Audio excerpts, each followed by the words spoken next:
So what are the treatment protocols that we use for the treatment of the high blood pressure patient?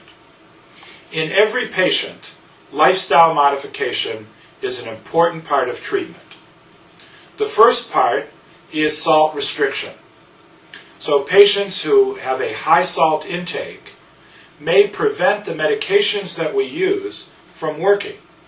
And so we recommend a salt-restricted diet. That means no longer eating pickles, pretzels, potato chips, olives, and anchovies.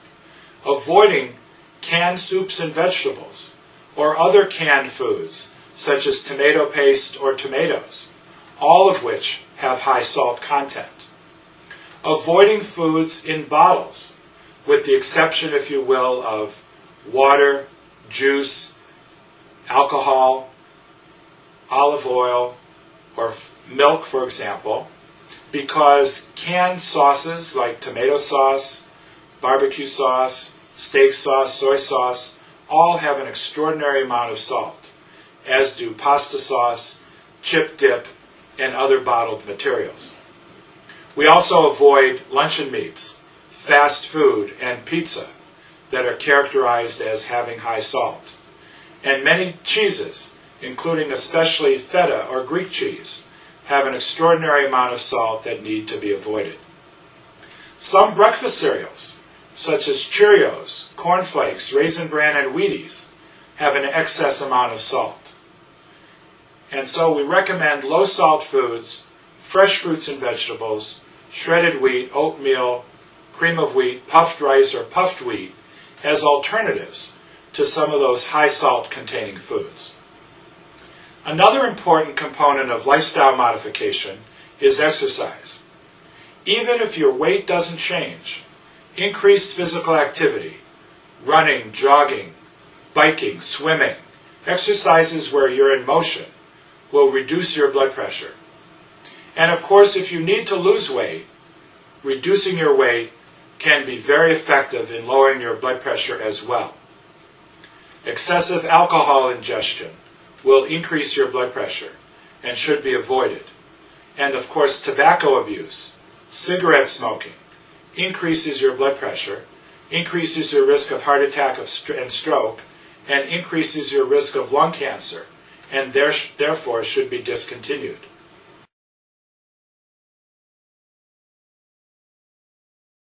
Treatment of high blood pressure is often based on the use of antihypertensive medications. We have some 200 blood pressure lowering drugs in 7 or 8 classes of antihypertensive medication. These include diuretics, beta blockers, alpha blockers, ACE inhibitors, angiotensin receptor blockers, direct renin inhibitors, calcium antagonists, and sympatholytics.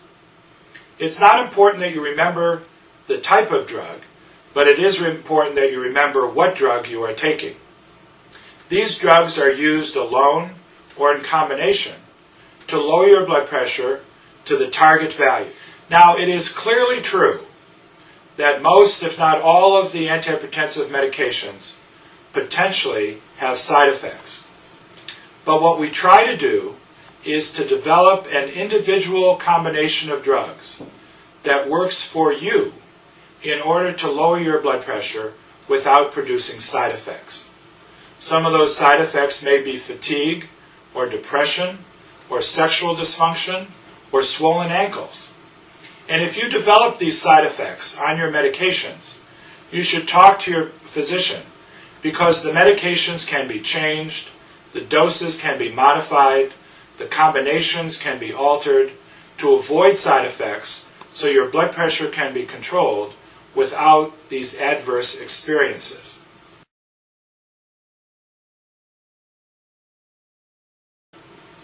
What about if your blood pressure is not controlled despite many medications, or you have many side effects and don't tolerate drugs, or you've exercised, you've lost weight, and you've cut down on your intake of salt?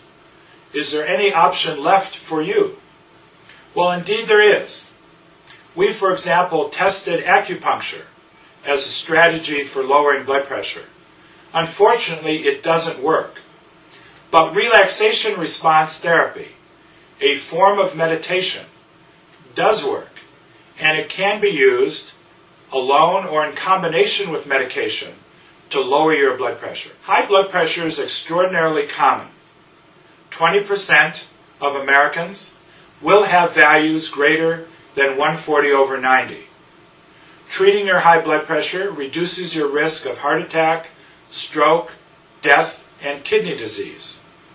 If you have high blood pressure, if you've been told you have an elevated blood pressure value, discuss the need for treatment with your primary care physician or with a specialist who may be able to help you to control your blood pressure effectively.